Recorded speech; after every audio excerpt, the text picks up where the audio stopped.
Pero yung concept kasi parang puro lang kahirapan. So guys, ito yung portion ng video ni Wamos, Proud Pinoy, may entry, Philippines.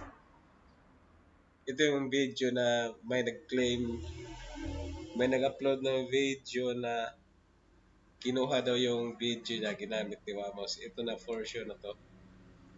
Ito mismo.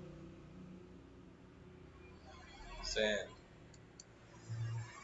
Dito mismo, ito yung mga video.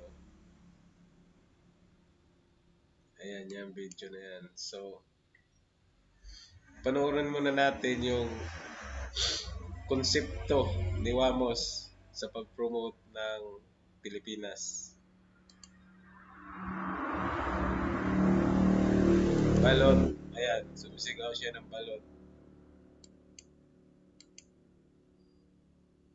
Chicharon, balot.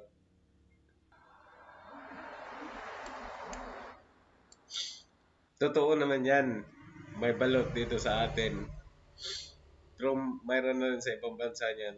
Pero, ano ba ang dapat ipopromote natin sa Pilipinas? Ito bang mga kagaya nito? Taho. Anong mechanics ng ano na to?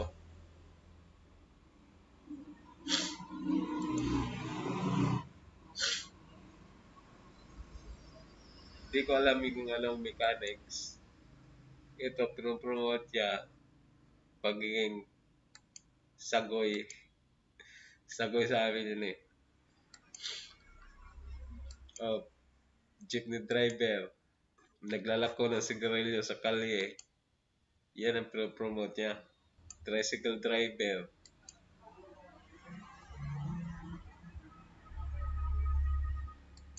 Ayan, mga marites. Mga marites, pinopromote yung mga marites. Proud to be marites. Oh, may sayo-sayo pa. Ano to? Oh, ito siguro. Okay to. Para sa akin, okay to. Yung palay. Pero parang ano to eh. Parang, ang tawag nito? CCPNPA. May pula kasi dito eh.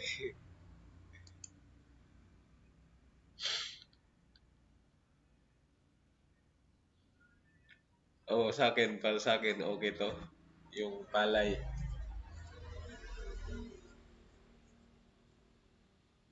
Ito, balot, bindor, taho, bindor. Ano to? Sigarilyo. Tricycle driver.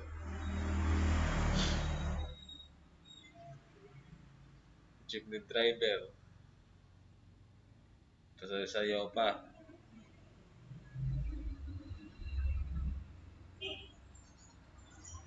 Ayan. Punta tayo sa dolo. Ito ang pinopromote ni Wamos. Oh. Anong mechanics ba? Yung kahirapan i-promote sa ano. Pwede namang i-ano to. I-sing ito.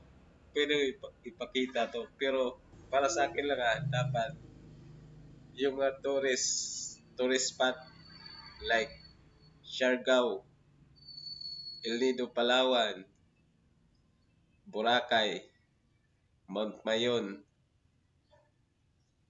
yung ugali ng mga tao dito sa Pilipinas, hospitality, yun ang dapat i-promote, diba?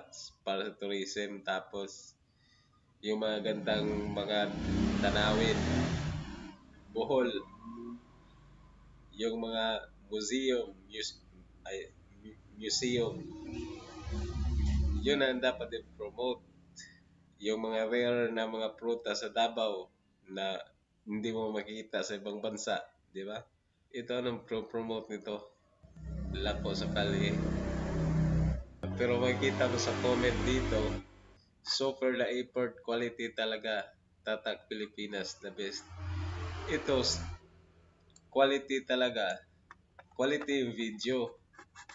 Maganda yung kuha ng camera, maganda yung editing. Pero yung concept kasi, parang puro lang kahirapan. Ano ba, walang magandang ano yan.